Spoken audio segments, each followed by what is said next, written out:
before we get in this video of the predicted lineup, I'd like to say, if you would like to, please like and subscribe. You don't know how much that would mean to me. And also, because we're talking about lineups, comment your lineup down below, what you'd change for mine, what you would improve, and if you're gassed for the season. Let's get on to the video. How's it going, guys, and welcome back to another video. It's me, Cam from Cam's Common, and welcome back to my first 2020-2021 Chelsea lineup prediction. Now, I'm going to do many of these, maybe closer to the start of the season if we sign anyone new, and if they're starters, then yeah, I'll do another one. Leave a like on this video, and without further ado, let's just get straight on to our first lineup prediction. So it's pretty obvious where every lineup starts. It's in goal, but before that, we need to discuss the formation we're going to be playing. Now, in the other videos where I'm going to be talking about different types of formations, if the season changes, players get injured, so on and so on, I believe that we will be playing a 4-3-3 this season with 2 centre mids and an attacking cam. So, you know, not with a defensive or 2, it's 2 attacking, because I believe we're going to be more attacking this season. So without further ado, let's get on to the keeper. Now, this might surprise you, but again, you know, I'm going to have to stick with Kepa. Now, yes, his second season at the club has been nothing short of a shambles, just a disgrace, I'd say. But, I mean, he doesn't choose his price tag, so there's that, you know, just let him have that off. But for the price, 70 million, I think we're literally paying to let goals go in at this point. But again, until we get a better replacement, which might be Mendy, we have to keep him in goal. He is better than a 39-year-old Willy Caballero. So yeah, for me, Kepa will be starting most games, probably not cup ties, but yeah, that's a pretty easy one to kick us off. Now, moving on to the second position, that's left back, and I think this is pretty simple, really. If you're spending £45 million on a player, you probably need to start him, and that player is Sir Ben Chilwell. Of course he's going to start. He is better than Emerson, who hopefully will leave the season. Sorry, Emerson. And Marcus Alonso. What Chilwell will bring to left back is pretty obvious, really. Not only is he about the same defensively as Marcus Alonso, but there's one thing in Marcus Alonso's name. Marcus Alonso. Alonso. There's a reason why he's called that, and that's because he's bloody slow. If you saw his tracking back against West Ham, you'd know Chelsea fans' pain. Now, yes, Marcus Alonso does have a sweet left foot on him and has scored 2 goals at Wembley's against bitter rivals Tottenham, but I think the speed in the attack is going to be very useful this season with all the attacking players we're going to bring in, both Reece James, give it away, and Ben Chilwell, pushing up the flanks, helping the players. That Pulisic-Chilwell connection will hopefully start to build soon when they both are not injured and start together, but yeah, that's for my left centre back position. Now, both the centre backs, you know, you got to pick a partnership really.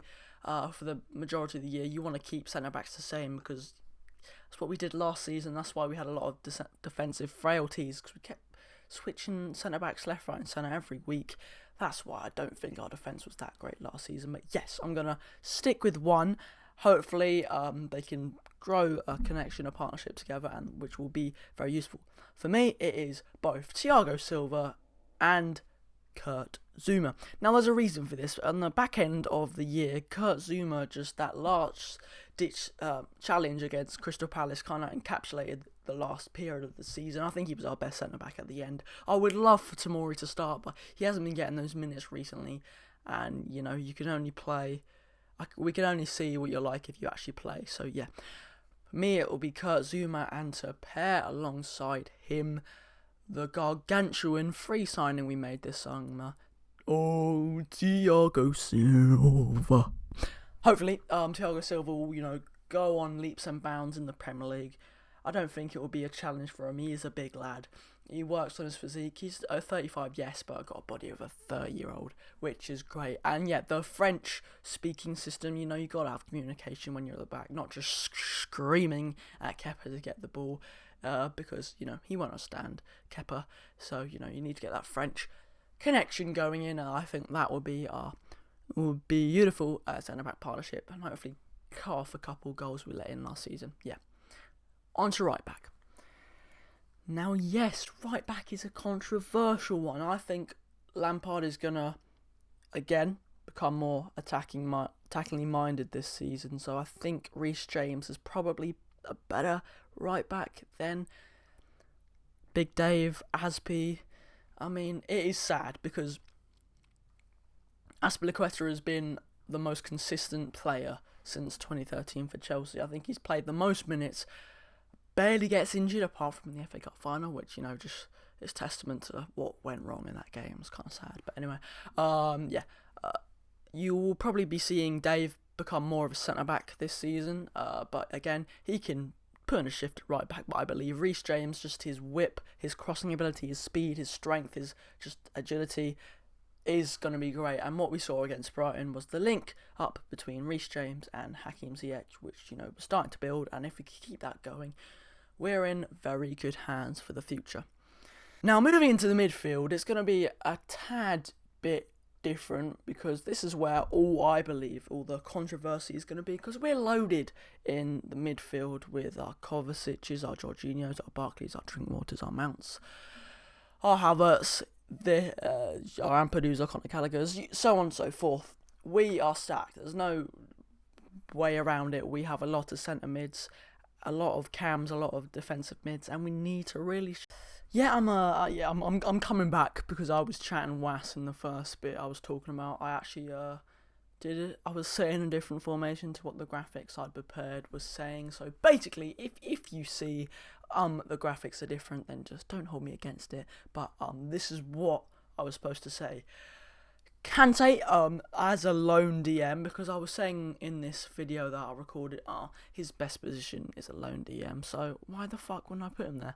I'm putting Kante as a lone DM because, again, I think that's his best position. He hasn't played there much. But, again, as I stress, against Brighton, because that's the most recent time he played, and before France, he played sick.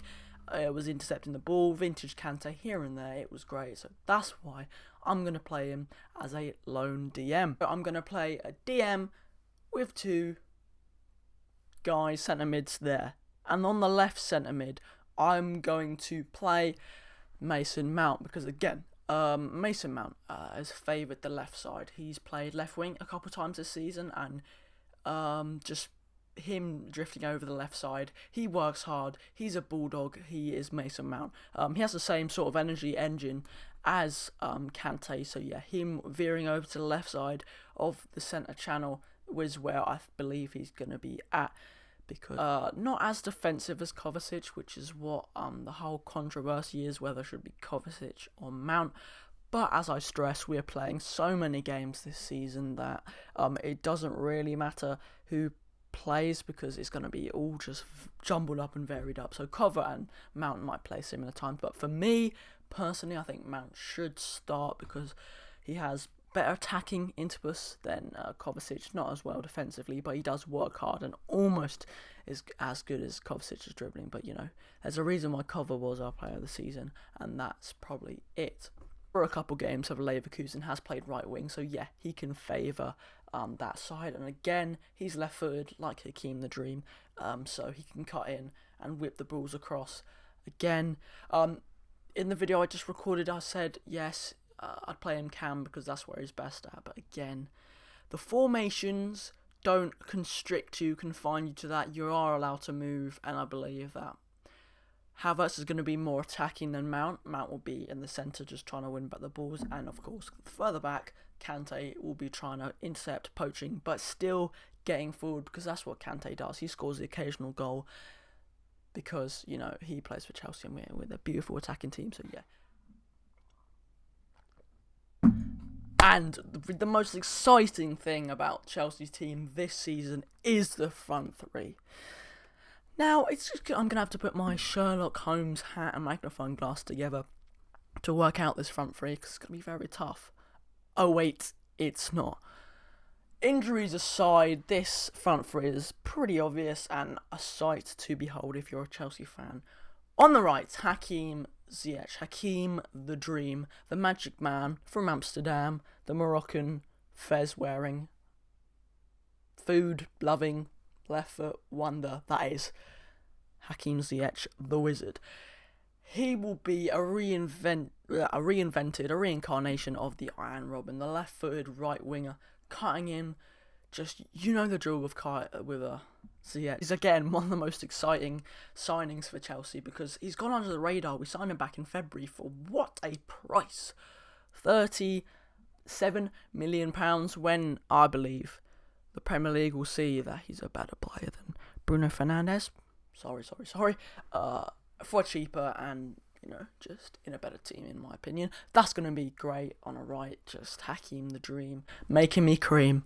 Going on to the next position. Now, Timo Werner, Timo time, Timo the whatever you want to call him, Timo the big man. Up top, it is a shoe-in, of course, but yeah, you know what you're getting with Timo Werner. You're getting goals, getting speed, getting a workhorse-like mentality. He runs around the pitch like a Trojan. We've seen it against Brighton, of course, and we've seen it for Germany. And RB Leipzig for the last 2 years. So yeah, what a striker we have signed. He's in our midst, I believe. 20+ goals in the Premier League.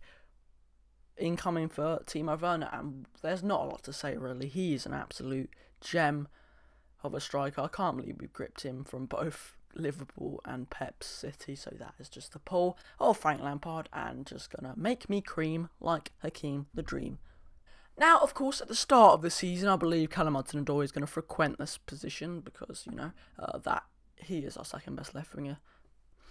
But, of course, the Hershey Hazard, Captain America, Christian Pulisic will play this position when he's not injured, which, you know, most of the time. But, you know, when he's not injured, with Pulisic, like Timo Werner, is lightning speed, agile dribbling, and just a very good whip on him.